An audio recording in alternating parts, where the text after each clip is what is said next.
afternoon. Sawasdee krap. Today is Thursday, the 14th of October 2021, and this is the English language summary of the press briefing here at the Center for COVID Situation Administration, or CCSA. Thank you, Dr. Tui Sin, for the Thai language briefing. This morning we had a very, very important meeting, of course, which is the General CCSA meeting, chaired by His Excellency General Prime Minister Prayut Chan-o-cha. And there were many important issues and discussions that came out of that meeting. Some were approvals in principle about the plans that we have looking forward. In addition, I'll also capture as well some new information regarding the shortening of curfew times, for example, as well as the adjustment in the Certificate of Entry, or COE, policy, wherein the system will be adopted and the process of documentation will be even shorter. So I believe that this will be of interest to the English language audience here today. So first off, a few minutes ago, the Prime Minister addressed the nation on live television. The Prime Minister delivered this speech, nationally televised, reassuring the nation that he has every confidence in Thailand, that Thailand will realize her full potential as a result of the planned reopening of our borders.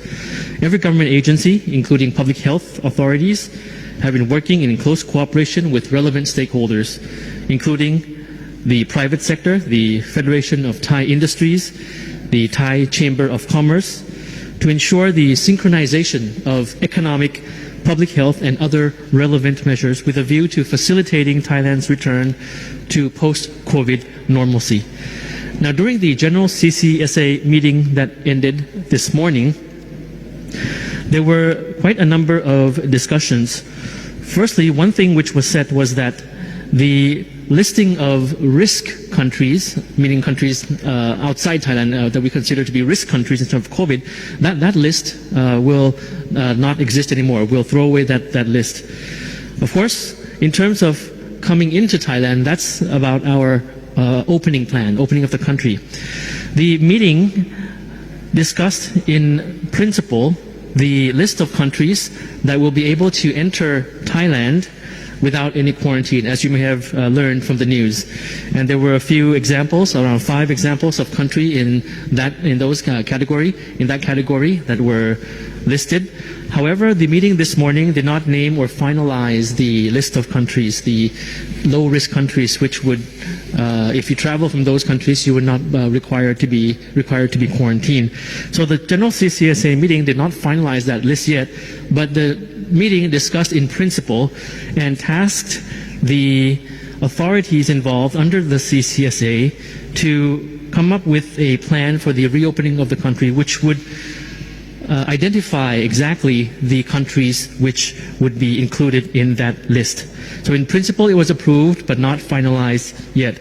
So the authorities within the CCSA have been ordered to come up with that plan for the reopening, as well as other plans in terms of decreasing the quarantine days, including enforcing the illegal entry into the country, into the Thai market for those foreign labor that have left the country during the COVID crisis, as well as other plans. So in principle, all of these issues have been approved, and the plans will be coming up in the coming month ahead.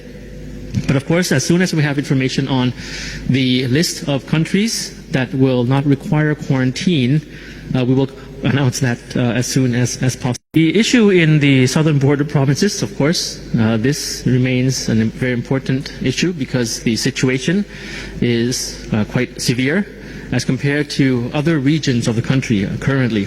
So that will continue to be a very important focus of the CCSA.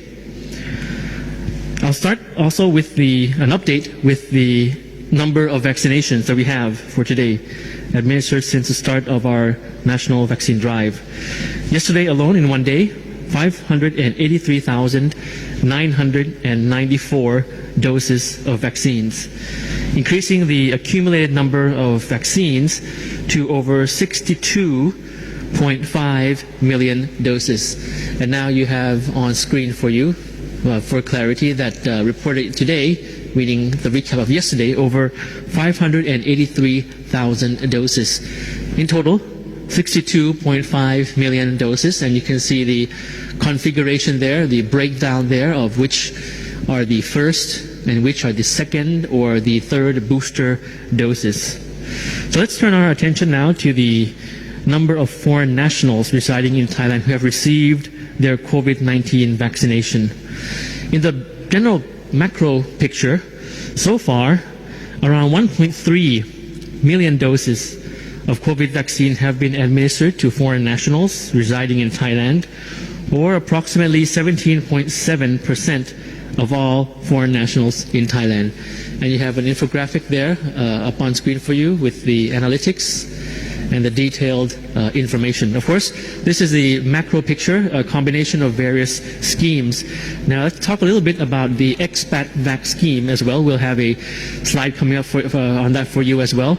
As you know, the expat vac scheme is the latest scheme that we had for the foreign nationals living in Thailand, administered by the Ministry of Foreign Affairs in cooperation with the Ministry of Public Health. Now, as you can see on screen, the number 69,000, that is the number of foreign nationals who have registered under the expat vac scheme, and break down into those above 60-year-old, over 55,000, and those under 60 years old, which is over 13,000. And the chart below, that would be the breakdown in terms of the provinces where the foreign nationals or expats come from for those that have registered under the expat vac scheme. And of course, appointments made in due course. Some have already received. A lot of foreign nationals have already received appointments and the shots since their vaccination. Thing that we look forward to have everyone in Thailand vaccinated, as Dr. Tweesin mentioned, at least 50% in the whole country, at least 70% in each province, and of course 70% in the COVID-free area as well. So this will involve, of course, not only Thai nationals but foreign nationals living in Thailand. As we have repeated this quite often, of course we practice what we preach, and you see the results now in the numbers of people who have been registered in expat vac, or the number of foreign nationals residing in Thailand who have already received their vaccination, which is over 1 million doses already. So that's proof of our commitment to leave no one behind. No one is safe until everyone is safe. And of course, with no discrimination in terms of the vaccination of everyone who has a physical presence in Thailand. We talked about this quite often in the past year. And these numbers are proof that we put our word where our mouth is. Now, I'd like to move on to the German assistance donation to Thailand. The German embassy announced yesterday that Germany will donate 347,100 doses of AstraZeneca vaccine to Thailand. The German ambassador to Thailand, you see there on screen, His Excellency Mr. Georg Schmidt, revealed that Germany is very happy, delighted to be part of this inclusive vaccination rollout plan in Thailand through this donation. So thank you very much to Germany as well as to other countries around the world who have provided cooperation and assistance to Thailand all throughout this crisis, throughout this year, since last year as well. Of course, we can't mention every assistance, every cooperation scheme, but from time to time we'll provide you with information on that. Moving on to the number of confirmed cases recorded for today, we have a slide coming up for you there. 11,276 cases recorded yesterday. We have, in terms of the new recoveries, at a close number, which is 10,407. The active cases still being currently treated in Thailand remains at 107,925. For the daily numbers, the new confirmed case, as I mentioned, over 11,000. Total active cases, 107,000 plus. Out of this number, for those who are still being treated, there are 2,890 in critical condition. I think that's a very important number for you to see how actually we're going. Some may be asymptomatic, but for those with critical condition receiving medical attention, we have that numbering at 2,890. And of that number, 675 are on the ventilators. The CCSA General Meeting today, chaired by His Excellency the Prime Minister, General Prayut Chan-o-cha, also considered several measures that are poised to be adjusted in line with the overall plan for Thailand to live under the new normal. The key adjustments, I'll recap that for you, made by the General Meeting this morning.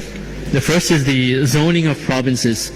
As you recall, the most serious zone is the dark red zone, or what you call the maximum control and strict zone. And then comes the red zone. After dark red comes red zone, which is the maximum controlled, and then the orange or the controlled zones, if you recall that, right? So right now there have been some adjustments in terms of the provinces moving down the scale because of the current situation. So basically more provinces have been moved down the scale to be in the orange or controlled zones. So the number of provinces in the controlled zones, the third from the top of the scale, has increased. So currently, all in all, there are now remaining 23 provinces in the dark red zone, 30 provinces in the red zone, and 24 provinces in the orange zone. Previously, this was more concentrated in the dark red zone, so it has shifted down a bit to the orange zone. Also, adjustment of measures for the maximum controlled and strict, or the dark red zone, include the curfew time. This has been shortened from 10 p.m. Now it's 11 p.m. From 11 p.m. to 3 a.m. is the new curfew time for the dark red zone. 11 p.m. to 3 a.m. for a period of at least 15 days in the dark red zone, which includes Bangkok. This will be effective on the 16th of October. Also, effective on that date are the opening hours for businesses, which is slated to be adjusted to be the closing time at 10 p.m. or 2200 hours instead of 9 p.m. or 2100 hours. Meetings and traditional festivals, cultural activities in exhibition halls, conference centers, and similar types of establishments can now be held. And of course, care facilities for the elderly can now accept daytime visits. One issue which Dr. Thuisin mentioned, which was discussed in the general meeting as well, was the procurement plan for the Monopiravir medicine.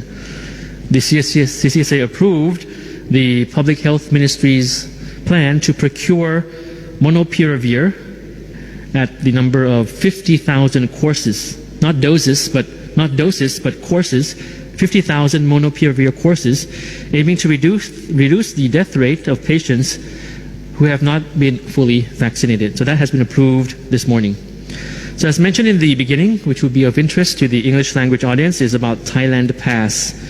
Basically, the shortening of the process of documentation for Thai and foreign travelers. As you know, the COE, there's a lot of documents required there.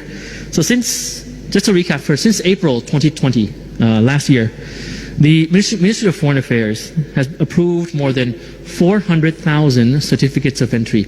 No, not 40, but 400,000 certificates of entry, or COEs, for both Thai nationals and foreign nationals for international travel to enter the country. Now, that was since early last year. So now, with the change in the situation, according to the policy that we have, which is we want to ease travel, the ease of traveling policy, so to speak, this system will be called the Thailand Pass, and it will soon be adopted to replace the issuance of the COE. And it is expected to shorten the process of documentation for Thai and foreign travelers entering the country. Less documents, easier process than the COE. This Thailand Pass system is expected to be launched on the 1st of November 2021, with some exceptions, as the COE may be required for certain groups of travelers, those entering alternative hospital quarantine, those entering through land borders or through yachts and cruise ships. So that will still be applied for COEs. But the general population coming into Thailand, the Thailand Pass, will make things much, much easier. So I realize that, of course, a lot of documentations were required for the COEs when you contact the Thai embassies abroad, but this new system will shorten that process since, of course, the situation has improved more or less in the general sense in Thailand. So let's look forward to Thailand pass on the 1st of November. Lastly, we have the issue about the World Health Organization approving AstraZeneca produced by Siam Bioscience. So last week, on the 11th of October, this past week, the World Health Organization informed that the Siam Bioscience manufacturing site has been added to the list of alternative manufacturing sites for AstraZeneca AB as part of the emergency use listing, or EUL, granted to the company. This certification by WHO has reflected the production standard of Siam Bioscience that aligns with international standards. So travelers with AstraZeneca produced by Siam Bioscience in Thailand will be entitled to the same rights and measures applicable to other vaccines on the EUL list. So just before closing, I'd just like to mention that as we prepare to reopen establishments and welcome tourists to generate more income for communities and drive the economy while being very careful about the health issue, the Public Health Ministry advises the public to follow 4 main measures. I mention this often, to safely reopen the country, the city, for visitors. First, achieve the vaccination goal. This is very, very important. Your support is crucial. Second, have maximum self-protection, or what we call universal protection. Third, test with the antigen test kit, or ATK, often. Lastly, follow the guidelines for the COVID-free setting environment set by your area. So with all these measures, we are confident that the COVID situation can be controlled further in a more strict sense, and members of the public can continue to live their lives under the new normal style. So with that note, I thank you very much for your attention, and we'll see you again tomorrow. สวัสดีครับ ครับขอบพระคุณนะครับ